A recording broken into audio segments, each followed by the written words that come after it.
গতকাল আমেরিকার JF Kennedy এয়ারপোর্টে একজন মহিলা আসলো। সেই মহিলাটার পাসপোর্টে একটা অদ্ভুত জিনিস দেখা গেল। সেই পাসপোর্টটা দেখা যাচ্ছে একটা দেশের নাম, যেটা হচ্ছে টরেঞ্জো। যেই দেশটা পৃথিবীর কোথাও মানচিত্রে নেই, টরেঞ্জো। এবং আরও মজার ঘটনা হচ্ছে, তার পাসপোর্টে অন্যান্য বিভিন্ন দেশ ভ্রমণ করেছে বলে যে স্টাম্পগুলো রয়েছে, সেই স্টাম্পগুলোরও সেই দেশগুলোর কোনো অস্তিত্ব এই পৃথিবীতে নেই।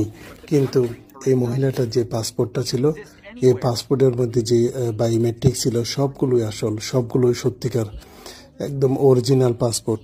তো এই মহিলাটাকে যখন জিজ্ঞেস করা হয়েছিল, আপনি কোথা থেকে আসছেন, ও বলল টোকিও থেকে। তিনি বলল যে এটা কি আমেরিকা? মহিলাটা বলল হ্যাঁ আমেরিকা। ও মানে উনি ভুল করে এই জায়গাতে চলে এসছে। এখানে ওনাকে অনেক ইনভেস্টিগেশন করা হয়েছে, তো মনে করা হচ্ছে সে অন্য কোনো একটা পৃথিবী থেকে ভুলে